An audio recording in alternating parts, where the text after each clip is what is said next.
Okay, so it's 3:30. Welcome everybody who's come to the meeting with Oasis Hub and JBA Floods.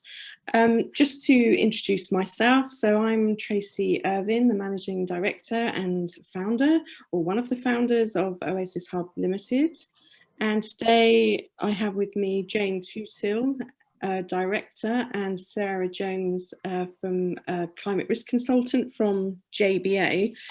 But before we get started, I wanted to talk about sort of how we're going to run the session.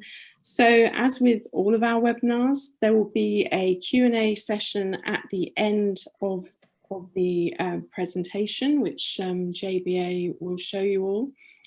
And I think I'll also just quickly introduce you both to Jane Toothill and Sarah Jones. So Jane is a very experienced flood modeller. She has a PhD in environmental science, and she's worked for a number of prestigious kind of modelling companies. So she's worked for Equicat, Guy Carpenter, and Zurich Financial Services over the years, in over 22 years experience. So welcome here today, Jane. And then we have Sarah Jones. Sarah Jones is sort of a relatively recent person at JBA, so she's been there since 2017, so 3 years, or nearly 3 years, I would imagine. She has become JBA's climate change specialist. She was integral in developing the new UK climate change flood catastrophe model for JBA, and since then has been developing a series of analytics, climate change analytics for JBA, and so is becoming sort of one of the leaders in the field of climate change analytics. So it's really great to have them both here to talk to us.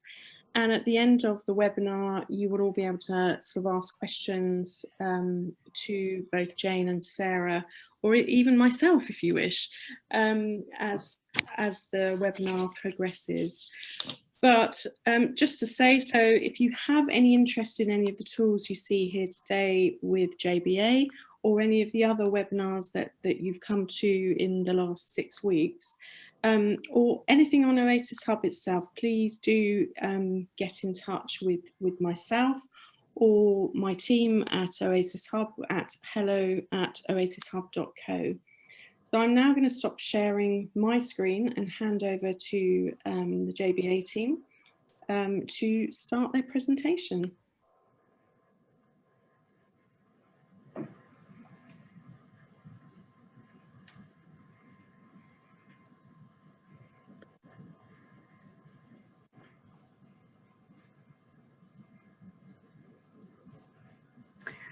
Thank you, Tracy, for the introduction, and thank you, Sarah, for the slides.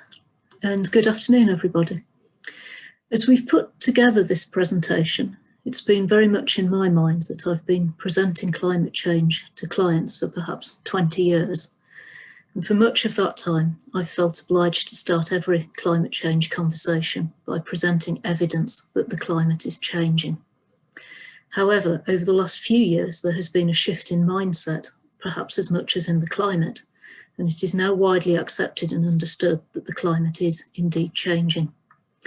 This presentation is one of the first times I've not felt the need to present the scientific evidence for climate change, and that feels like a big step forwards for our industry. The question now, however, is what to do about it.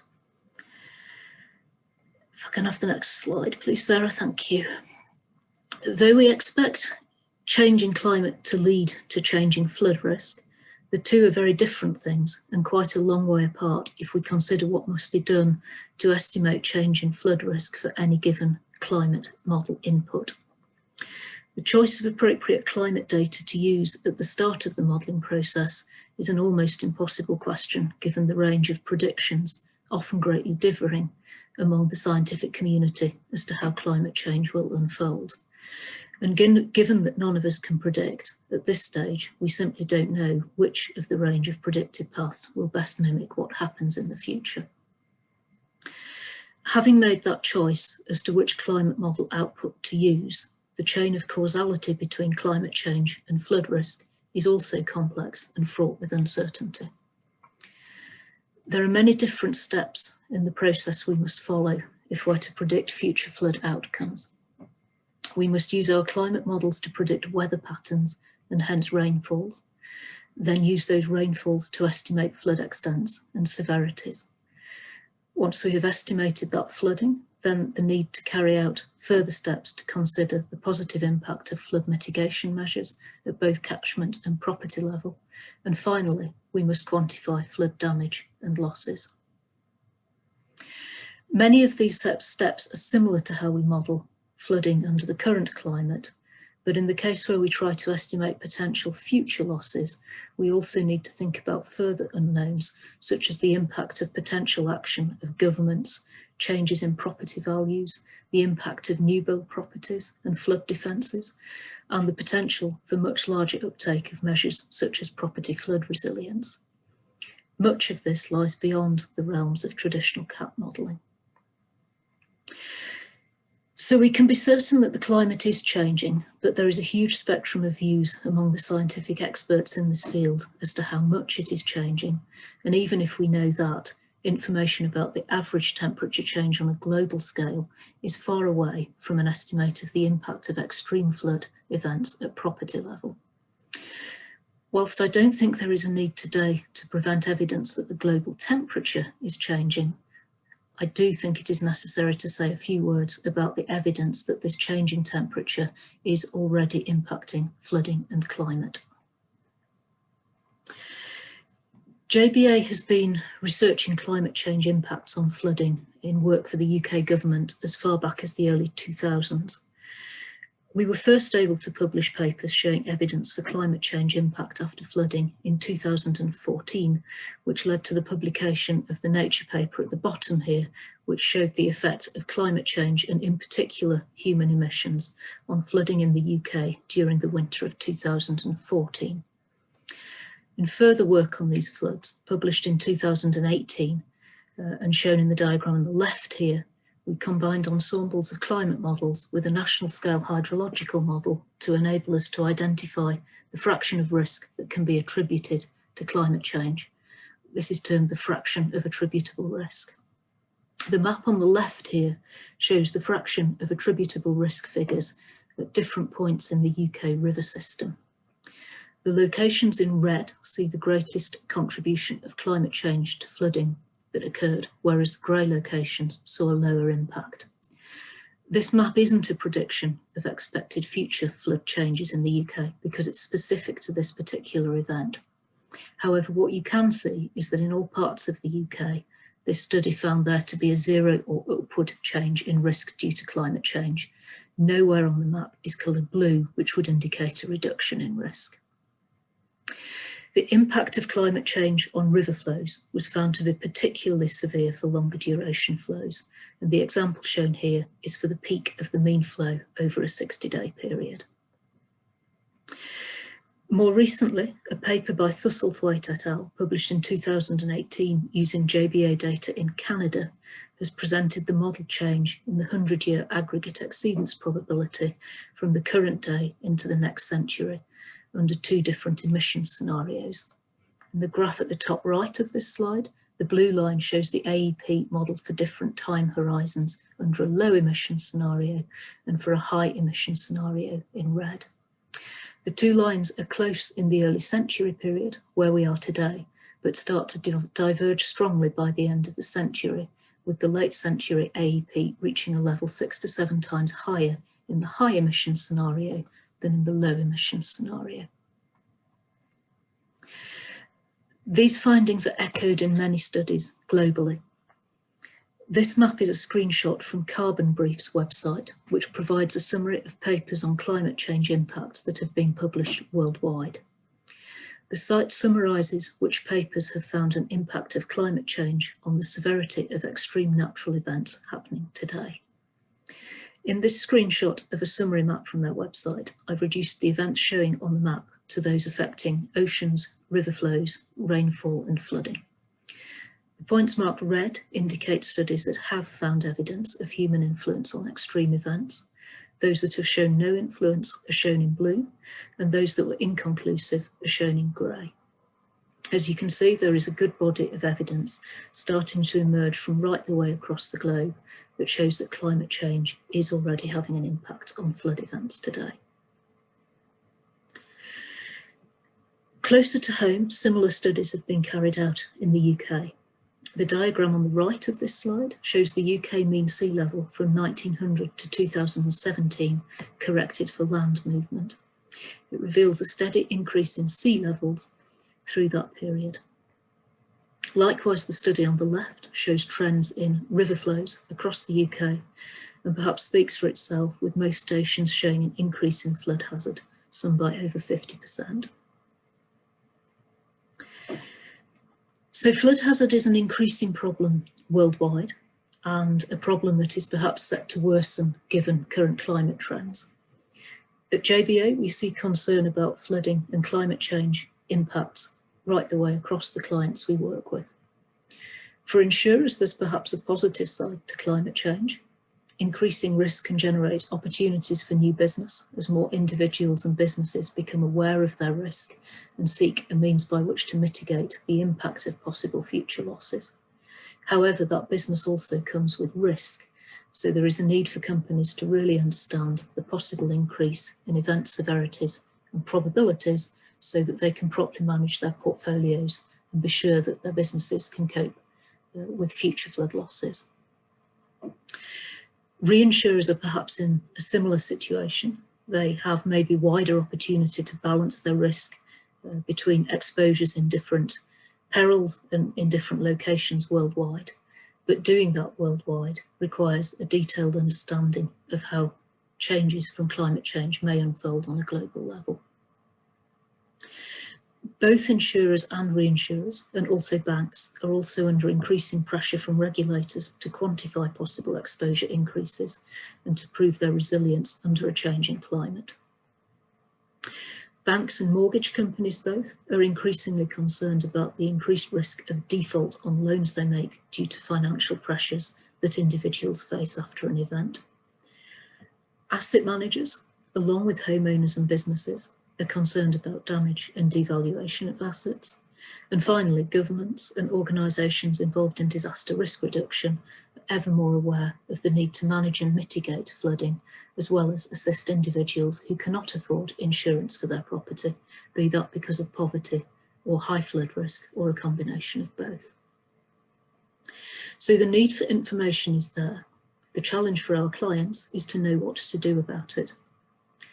This is an emerging area of science and business both, and there are currently few precedents to help companies know how to quantify and manage the risk they face. The demands we see from clients are very varied. Different companies seek different information about different time horizons and for different climate scenarios. And the type of information that users can ingest and use in their daily business is highly variable across the different sectors that we deal with. It might be easy to ask for a flood map for climate change, and indeed easy for us to produce one. But a data set like this can be created only for a limited number of time horizons and scenarios, whereas what we see clients asking for is information for a much larger mix of possible outcomes.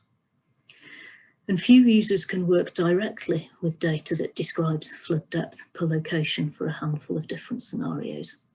Therefore, what's needed from companies like JBA is rather data that are, first of all, directly usable in a company's business, rather than providing simply flood depth information. And secondly, which enable companies to access data for any climate scenario and time horizon they choose, based on their own risk appetite and the way in which they wish to plan for their future.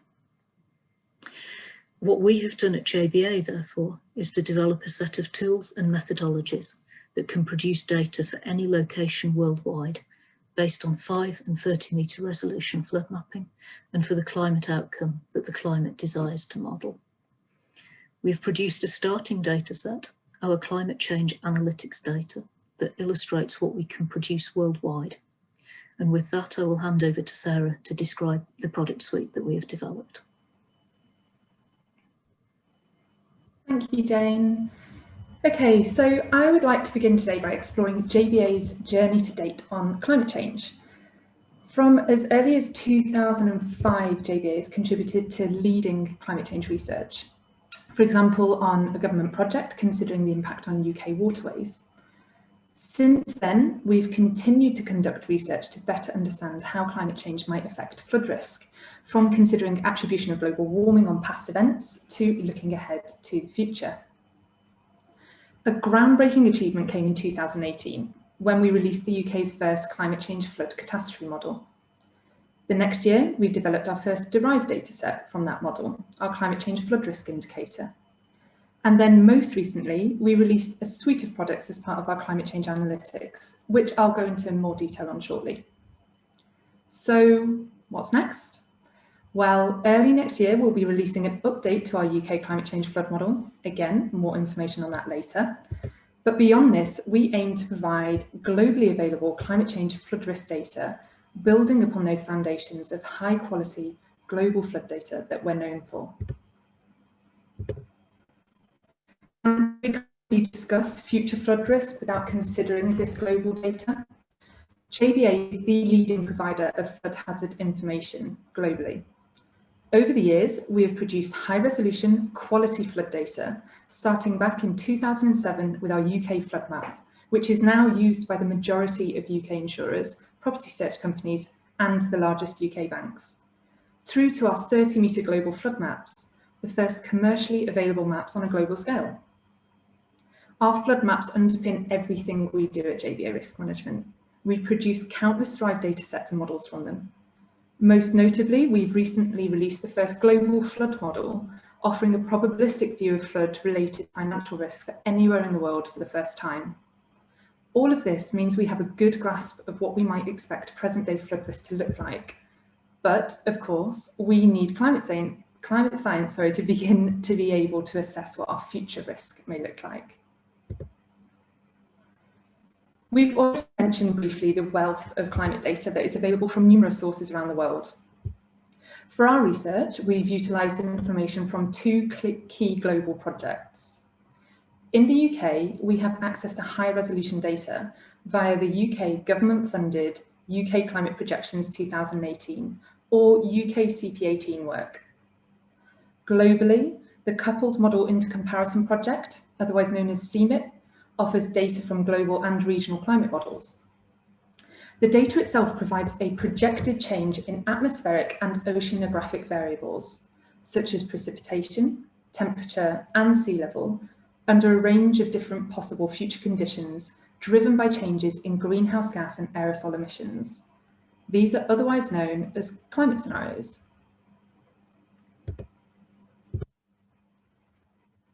We can take these projected changes and apply them to our own data to provide an indication of how flood risk may change in the future.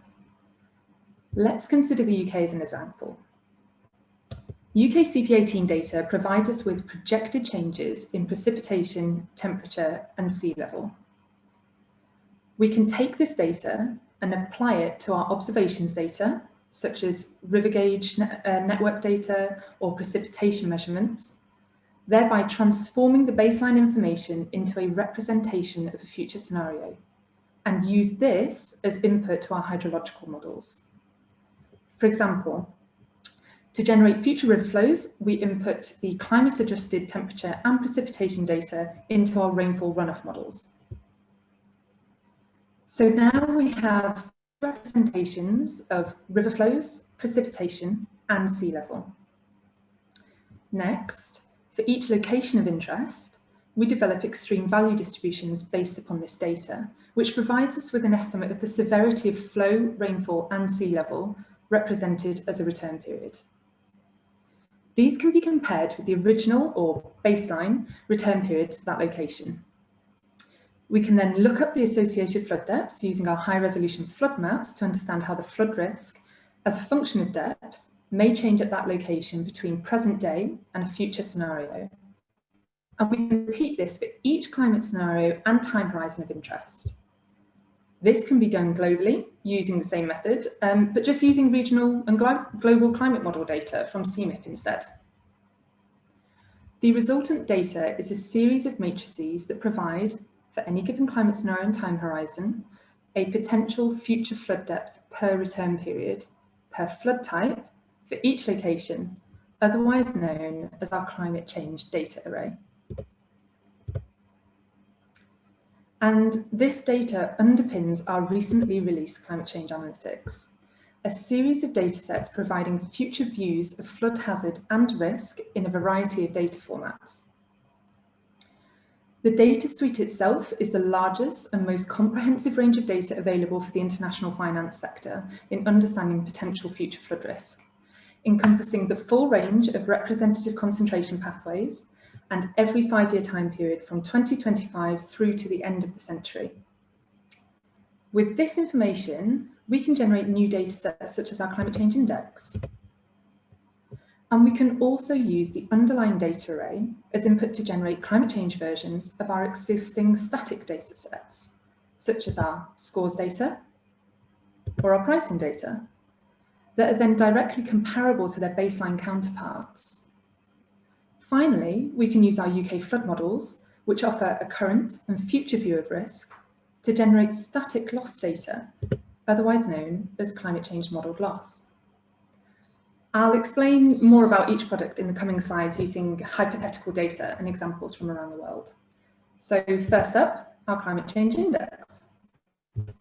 This data provides an easy to understand view of changing flood depths by converting the absolute change in flood depth from the climate change data array into a relative percentage change. As with most of our other analytics data, the index is available at property or postcode level for the UK, and globally we have the flexibility to accommodate different spatial resolutions depending on your requirements. Although the data is delivered as a CSV, it is possible to visualize it in GIS, as we've done in the graphic on the left here. This image shows an example of postcode level climate change index data under RCP 4.5 for the period 2036 to 2040. It provides the relative difference in river flood depth for a 200-year event. When comparing to the image on the right, which shows our 200-year river flood map for the same area, you may notice it looks like the inverse, in that the greatest change is outside of the river channel. But it's important to remember that this data is relative. So if we take a property, for example, on the edge of the floodplain, as denoted by the orange dot on these images, you can see the darker blue shading denoting high change, but it may simply reflect an increase in flood depth from 0.1 metres to 0.4 metres.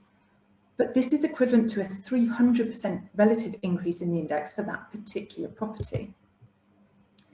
When used alongside our flood maps, the Climate Change Index provides an easy way to identify which locations, properties, or assets may experience more or less severe flooding based on changes in flood depths. And this can help with decision making across the sectors. For example, as an asset manager or mortgage lender, when you're considering investment over a longer term, this data could help you identify whether the investment will face devaluation in a number of years, for example, and the risk associated with this. Knowing how the depths may change at a property could provide you with details on which properties may require further in-depth assessment and understanding of how these assets may require further protection from future flood. Where a company holds a portfolio of property data, for example, the data can be used to identify hotspots to promote business decisions as well.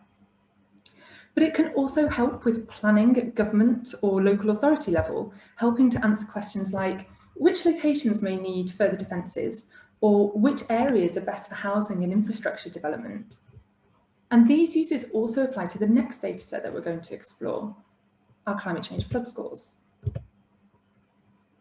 Our flood scores summarise information about future flood depth and frequency at a location into a single, easy to assess flood score. They're based on our flood matrix, a series of tables that provide a simple and qualitative rating of flood hazard at a given location, developed based on JBA's industry experience and knowledge of damage to a location from different flood hazards. We recognise that different flood types have different impacts, so the scores vary depending on the flood type. For example, Salt water from coastal flooding can cause a greater cost of repair to a property following flood than river flood water, for example. So scores for coastal flood return periods are therefore higher. Surface water is a lower score, as these are normally flashier events where flood water disappears from an area quicker than that of river or coastal flooding.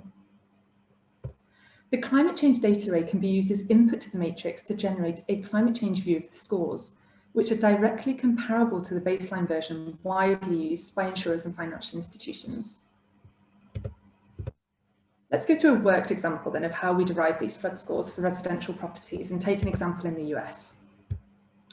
For this, we're going to refer to our US 5-metre flood maps, which simply put means that for every 5 metre by 5 metre square, we have flood depth information available. In this schematic, pale blue cells represent shallow depths, with darker blue denoting deeper water. The solid grey rectangles that you can see represent the residential properties. I'm sure most of you are aware of this, but most property level information represents a point, as shown by the orange dot on the slide.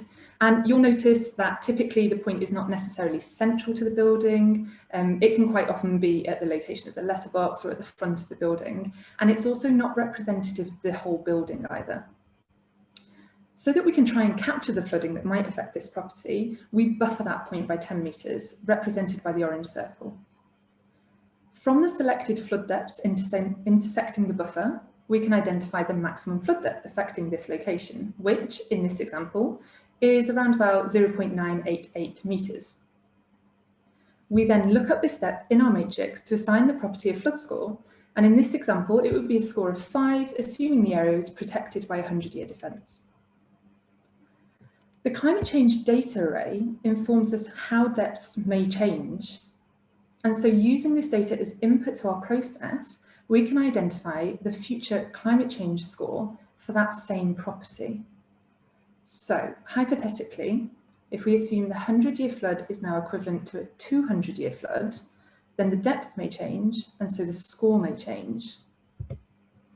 If we consider the same property, we can now see from the updated schematic that the score has changed to 10 due to an increase in flood depth from 0.988 metres to 1.58 metres. Use of the flood scores varies across clients, with insurers or mortgage lenders choosing to decline or refer a location that exceeds a certain score.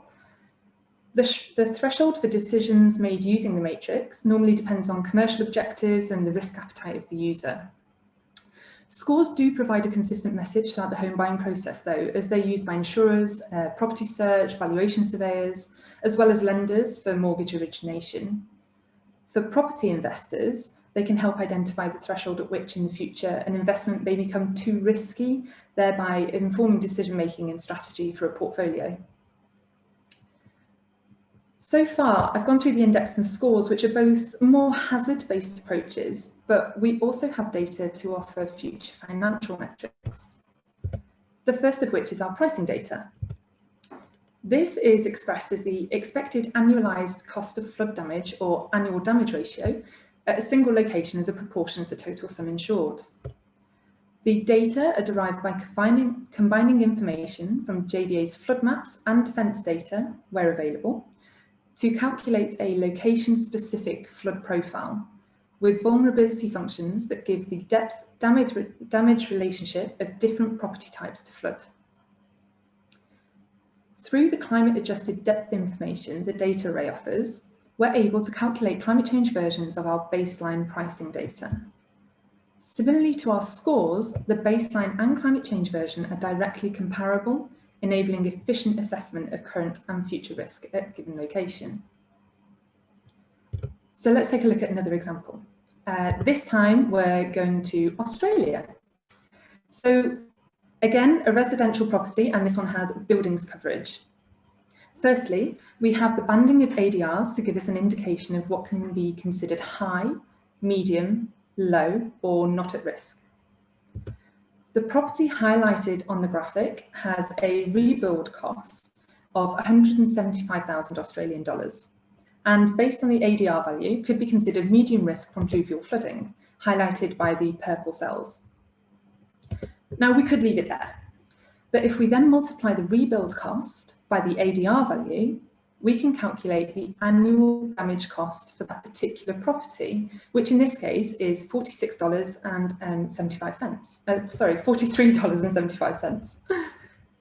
Taking into account the potential change in flood depth, we can recalculate the ADR and therefore the potential future annual cost of flooding to this particular property, now estimated at $87.50.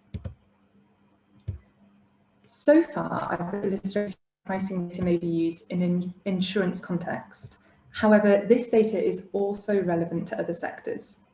Lenders, in particular, are using pricing data to assess loss. For example, when considering potential devaluation of a property due to flood in the future. This data may also help to assess loss associated with mortgage default and aid impairment charge calculations. Pricing data can be used to assess portfolios or mortgage backbooks to identify a company's riskiest properties. Future decisions or further assessments can then be made on this to reduce future losses as well. So far, I've discussed 3 of the 4 static climate change datasets, which will be available via Oasis Hub: the index, scores, and pricing data. To explore the 4th dataset, our climate change modelled loss, we first need to discuss the data from which it is derived, our UK climate change flood model. The first of its kind in the UK, our climate change flood model is a variant of our UK flood model, which means it shares the benefits such as use of our high-resolution 5-metre UK flood maps or building-level resolution model cells. The key differentiator between the 2 models is the event set. In the climate change flood model, we apply climate projections to this data to reflect the impact climate change may have on the severity of flood events across the country. One of the key benefits of JBA's data is we are constantly striving to improve. Many of you will already be aware that we provide regular updates on our flood maps and derived data, and our model is no exception. In 2021, we will be releasing updates to both our UK flood model and UK climate change flood model. Not only will we be incorporating the latest climate science from UK CP18, but we'll also be improving our method by using this climate data earlier in the event set generation process.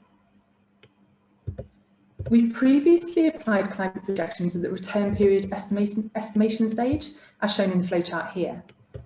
Instead, what we're now doing is applying the climate projections directly to our observations data prior to being used as input to our hydrological models.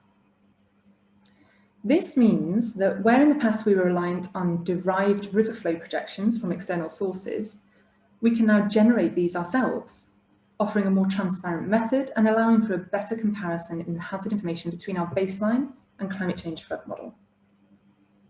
Additionally, because we're using projected precipitation in our rainfall runoff models, as well as our surface water modelling, we benefit from event correlation between the climate-adjusted river and surface water events, which can represent how that correlation may change in the future.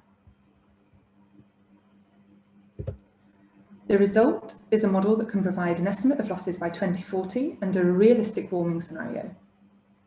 I'm sure a few of you have seen this image before, but here's an example giving the regional change in average annual loss, or AAL, for multiple flood types. And in this case, that means river, surface water, and coastal combined. We can see from this that the model suggests losses may decrease in the southeast and increase in the northwest, for example. But you can break it down even further. For example, considering losses per flood type. And this level of information allows you to see which flood types might be driving loss in different regions. Using information like this from the model, it is possible to identify areas more or less susceptible to flooding by 2040, which may be helpful for planning or decision-making and portfolio management and diversification, as well as reinsurance pricing, hotspot identification, and capital management. Whilst normal use of the model may be to calculate portfolio level losses under future climate versus current, we can also use the model to produce static data, such as the climate change model loss dataset as part of our climate change analytics. Our climate change modelled loss is the product of our UK flood model and UK climate change flood model loss results based on a residential industry exposure database. Standard model loss output are available, including AAL, loss exceedance curves and event loss tables at portfolio and postcode resolution across the UK. A unique aspect of our climate change modelled loss is that it is the only data set within the climate change analytics to provide estimates of losses for any return period. Given this, it can be used to identify risks where the AAL may change little, but the 200-year loss, for example, may be more severely affected. Additionally, the losses can help firms meet regulatory requirements, for example, in the biennial stress test set by the Bank of England PRA, where a 200-year loss is a capital requirement under Solvency II. Our other climate change analytics data is great for considering high spatial resolution impact, but the climate change model loss can be produced for larger geographical areas, for example, an entire cluster zone. As Jane and I have illustrated through the webinar, the climate change analytics provide a suite of useful cross-sector data to help you make effective long-term decisions. The data and tools that we've developed at JBA have many use cases, ranging from risk selection to enable effective decision-making on properties, assets and investments, whether that's for mortgage screening or pricing premiums, for example, through to future flood mitigation and defence design and planning.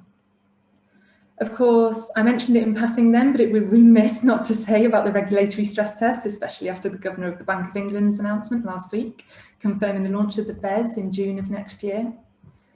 And although exact details of the stress test are yet to be released, we know that it's likely to cover 3 different climate scenarios and assess physical and transition risks over a 30-year period. Tools like JBA's Climate Change Analytics and our experience helping organisations through previous stress tests can help you start to consider the requirements of these regulatory stress tests. I hope that Jane and I have given you an insight into the impact climate change may have on global flood risk today, as well as the exciting research and development activities JBA is conducting in this area. We've offered an introduction to some of the key data sets that we have available to help you better understand and assess the potential risk worldwide. But please don't hesitate to get in touch if you'd like more information or even to request sample data to help you on your climate change journey. And alongside our data, it's also worth mentioning that we offer a global consultancy service to help meet bespoke requirements too. We as an industry cannot risk doing nothing. It is vital that businesses across the private and public sector start to consider the impacts of climate change on flood risk and have access to the tools to help them do so.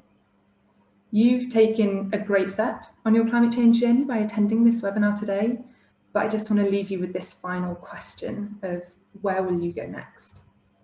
And with that, I will hand back to Tracy. Thank you. Thank you, Sarah, and thank you, Jane. Really, really interesting. So now it's an opportunity for everyone who wants to ask questions. If you could type your questions into the Q&A, we can pick some of those to ask both Sarah and Jane. But while we're waiting just a few minutes to see if more of you ask any questions, I might take the advantage of being the host and ask a question. So many of the people here today will be catastrophe modelers. Where the sort of uncertainties in climate change exist, what are the challenges in getting this data into catastrophe models, and you know, how accurate does that make those models? How does that, you know, change the models? Yeah, it's a really good question, Tracy. I feel like that's one that comes up a lot at conferences and events that I've been at. I think, yes, it can be sufficiently factored in, climate change that in, accounting for uncertainty. We've shown today you can adjust model input parameters and produce new outputs from that. I think one of the key challenges that we face is actually the large range of climate scenarios and time horizons that are available and requested. So if we consider our global flood maps, for example, there are vast feats of engineering, but if there's then 20 different combinations of climate scenarios and time horizons, that we need to produce 20 different sets of maps. And within all of that, there's inherent uncertainty from the climate science stage through the modelling process as well. I guess it's fair to say that it's not possible to say that we're ever going to model the future accurately to 100% certainty. We aim to produce realistic data that is useful to users, but we just have to be really careful to ensure that uncertainty is communicated effectively. So it's not the case that we want to go out and give single numbers that predict the future accurately. You may have noticed from our pricing data, for example, and we also have it in our model output, that we provide standard deviations just as a way of understanding the potential range around the mean, even as a method of understanding uncertainty. If we think about climate science itself, the kind of adjustments that we're making to the models, if you take UK CP18 as an example, there's actually open source reports that explain the uncertainty associated with the government science. So even if you just pick one scenario and ask climate science to model it, there's likely to be different outcomes. There absolutely will be in all likelihood. But once we have that information and we understand the uncertainty associated with the climate science that's going into it, we can add then the normal uncertainty that we understand better from the actual catastrophe modelling process. Great. I hope that answers your question. Yeah, great, thank you, Sarah. I'm sure there'll be people here that want to ask more questions on that topic. But we have a few questions for you from the audience. So Human Mutamed asks, do you take into account climate change scenarios in generating synthetic rainfall events? Is that true?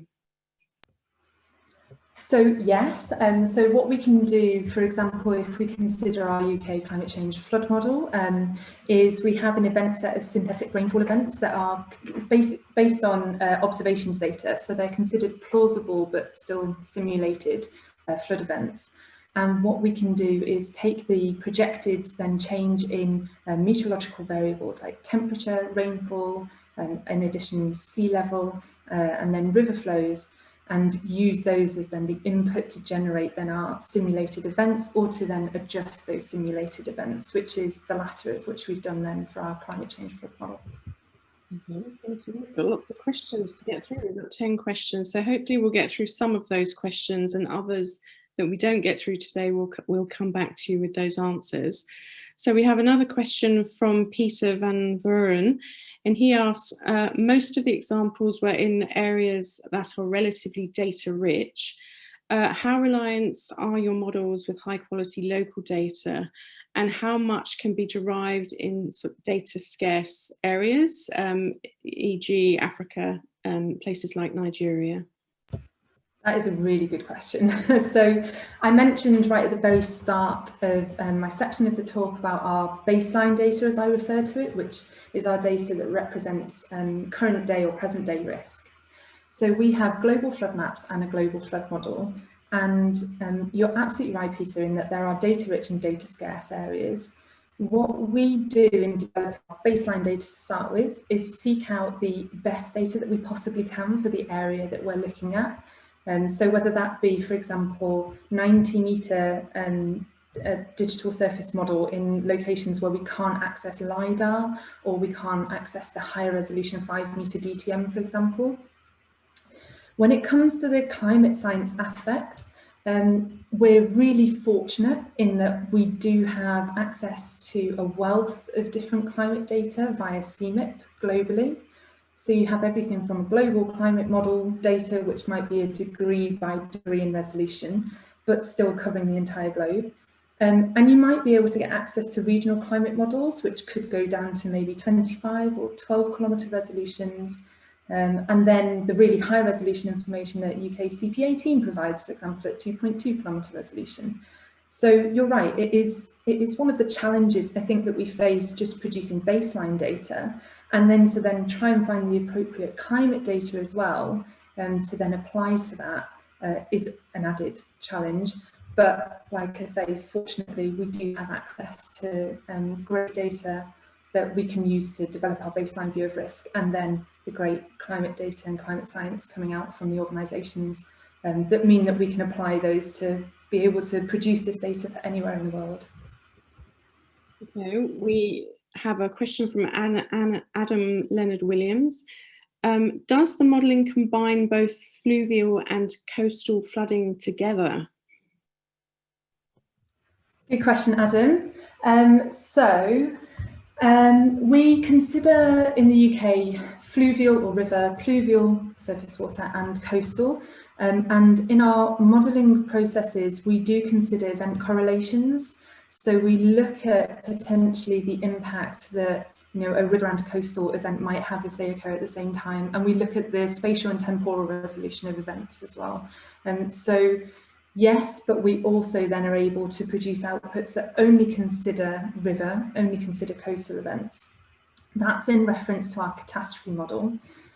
For our underlying flood maps, we do look at river-only events, surface water-only event, and coastal-only events where we have coastal information available. But we can also consider the impact that coastal events or coastal flooding might have, and how it might exacerbate other forms of flooding as well. So I think it's probably a yes and no answer to that from my perspective. Jane, I don't know whether you've got anything else to add on that one. I think it's fair, Sarah, to be clear that globally at the moment it's for fluvial and pluvial risk, and we hope to add coastal at some point, but that's not there at the moment. Coastal is a little bit more complicated in as much as the, at least in well-developed countries, the performance of defence impacts on coastal flood is very large. So that can be as much of a driver as climate change in itself. So Fred Hatman asks, how exactly do you compile the climate change data which you feed into the hydrological model? You said you add climate change data to observed data, but how is this done? In a way of quantile mapping or using extreme value functions? Okay, yeah. So basically what we will start doing is when we're looking at the climate information that's actually available to us, the first things that we'll start to consider is what region are we looking at? So where are we in the world and what climate information is available to us there? And then next up come some of the more technical questions. So do we want to use ensemble model approach or single climate model approach? Is it a downscaled model? And if so, what's it downscaled from? Has the model itself been peer reviewed? Has the data been peer reviewed? Has it been used in government climate change risk assessments, for example? And then finally, what meteorological variables, scenarios and time horizons are available. Then we'll start looking at testing the data. So what we look to do is consider, I suppose, the difference between the observations and the projections data first and foremost, before then looking at that difference and what sort of change factors might be coming out of the future scenarios. We can then adjust the observations data using the change factor from the climate data that we've got, and then run those through our hydrological models. So for example, in the UK, we have rainfall runoff models to produce river flows, and we will use the adjusted precipitation and temperature data as input to that IHACRIS model to produce the adjusted future river flow data, essentially. Now, we do then do extreme value analysis on that information, and I won't go into the technical details now, but happy to have a follow-up conversation about that, because obviously then we need to develop information, for example, for the climate change flood model, looking at the event set there. So it is a combination of applying the climate science to the observations data that we have, and then using that as input to rainfall runoff models, hydrological models, and then also then our extreme value modelling as well. Thank you, Sarah. So we have a question from Peter Clear. What will be the causes of reduced future flood risk by 2040 in a few parts of Britain where you see the negative aspects of the reduced risk? Yeah, it's a really interesting question. It's one we considered quite a lot when we were originally developing our data, and especially the climate change flood model in 2018. So I stressed, I hope, that it's always a more or less susceptible to risk because, as you say, it's not always an increase in flood risk. There's a few different reasons that this could be for. What we see in the UK, for example, in the southeast of England, if I take that example of the image I showed showing the regional change in loss. We see, although an increase in rainfall, it's not a drastic increase. We see an increase in temperature there as well. And when you consider both of these factors go into, like I say, the hydrological modelling then for river flows, it means that in some cases, the increase in temperature actually negates the increase in rainfall, and so you see an increase in evaporation, which means that the river flows may actually decrease in severity. There's obviously a few other technical aspects to consider, but I think from what we did, the conclusion, the research that we did, the conclusion that we came to it is looking at the relationship between the different meteorological variables and how they interact in the hydrological modelling process that can then result in a decrease in flood risk. When we then use that in some of the derived data, for example, and into our catastrophe model, it's interesting to then see how the different flood types kind of play off with each other a little bit.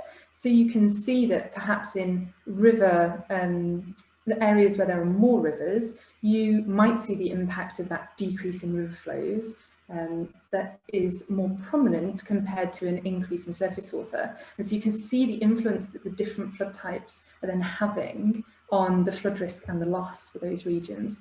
But in the end, it really does come down to that relationship between the meteorological variables right at the original stage of the development.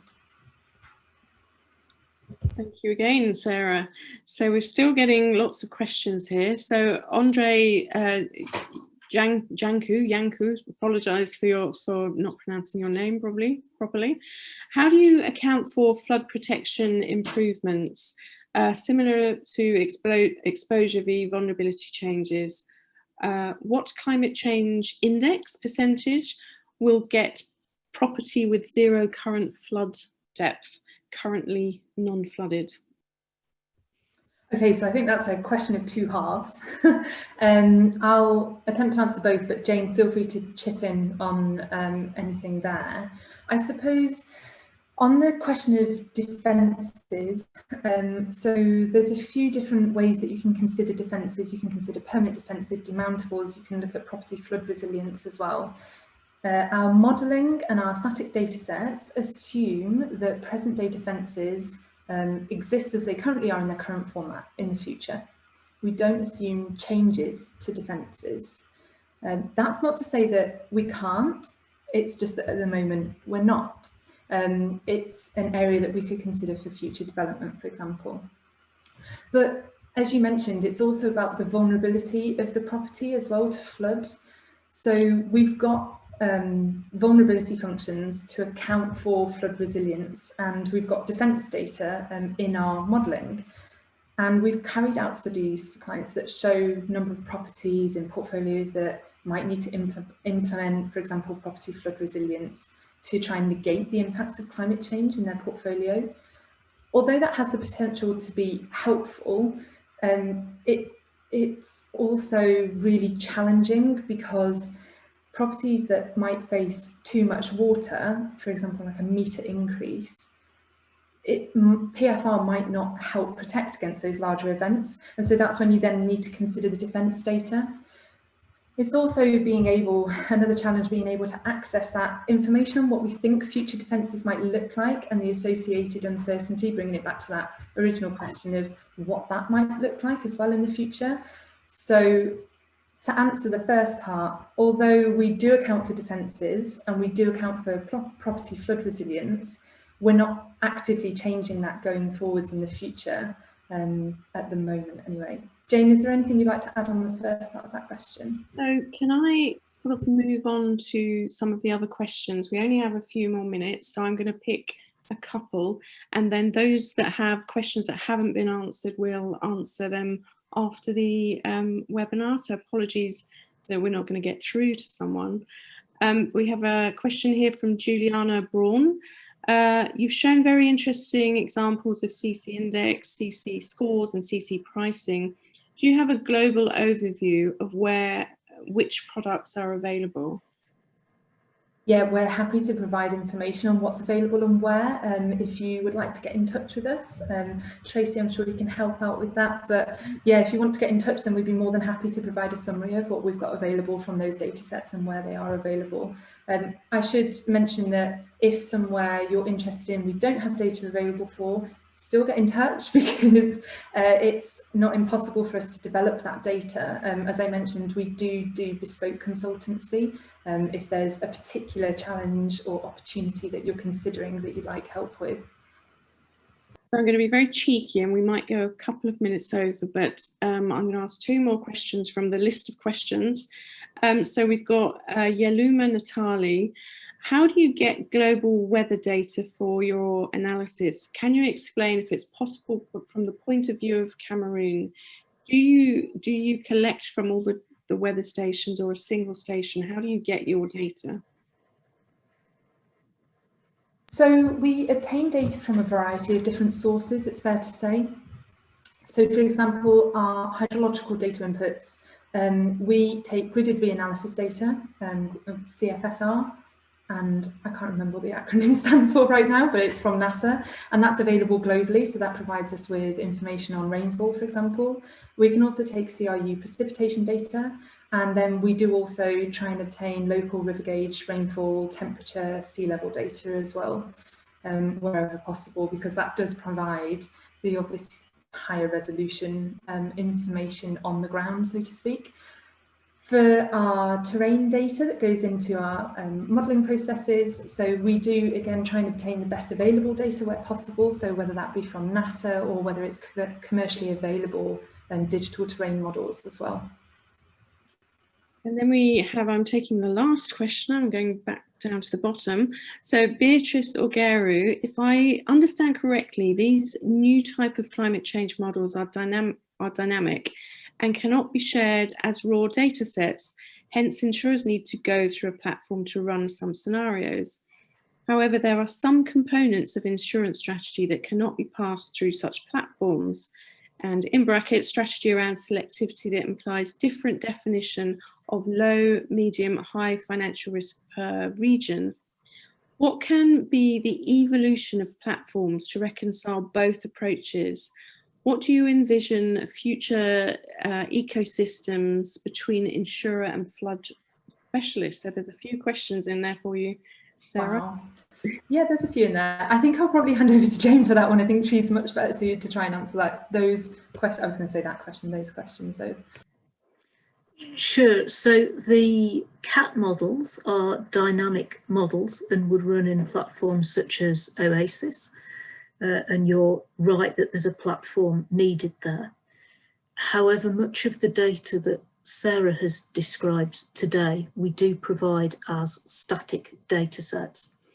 So those information that you can incorporate into other systems, be it coming in through a CSV format or an API or however you like to go about it, that tends to be done case by case. But to reiterate, those are static data sets that we produce at our side, and then you can access, be it in the case of the pricing data, you know, a kind of 6-digit figure with a mean and a standard deviation, and right through to we have other clients who simply want that information banded up to produce information like high, medium, low. So please come back and talk to us about what you might need there in terms of static data, but we can provide that. And then we have a question, it looks like from an underwriter. How can an underwriter use a climate price when the uncertainty in climate projections could be a plus or a minus 100%? I think that's the question of the day, really. And we have to be very careful. We're not the underwriter, and this comes down to your decision. We can supply data to help you. I think I would comment, though, that we wouldn't see the primary use of this data as being to pick the price that's coming off a particular scenario and using that directly in underwriting. It's more that if you look at the price that you might predict today and then look at the price that you would get out of climate change information, there's a question that says, how much does that change? And if you see a very, very large variation in the climate price relative to today's price, that tells you that there's a growing and increasing amount of uncertainty and risk in there, which you might like to price for. Whereas if you find out that the price under a future climate scenario is very little different to today's, then that might make you look at that risk in a whole much more confident light. Okay, and I think we're nearly finished, but there's two more questions here and I have to pick one or the other. So I'm going to pick the last one. Does the pluvial modelling include typhoon-related precipitation and the impacts of climate change to typhoons and I guess also to hurricanes? If we're to give a brief answer, I think we would say yes, simply.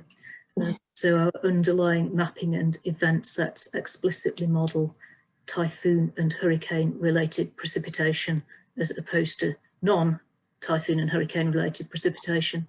And therefore, when we carry out adjustments, that's explicitly included, yes. Okay, wonderful. So as I say, any questions that were asked that we haven't answered, we will send you the answer. But thank you so much, Sarah and Jane, for really doing a really interesting talk about how to use climate change data. So there's no excuse not to use it now. There's people knowing how to advise you on how to use that data. So please do get in touch with Oasis Hub. And just finally to say, if you are looking for this type of data or any other type of climate change, catastrophe risk, or environmental risk information, please do get in touch with us at Oasis Hub, and we can introduce you to a whole range of different providers of different types of data. So it's been great to have you all as the audience, and thank you, most of you, for hanging around until the very end. Thank you. So hopefully we'll have another series of webinars probably next spring, and we look forward to seeing you then. Thank you.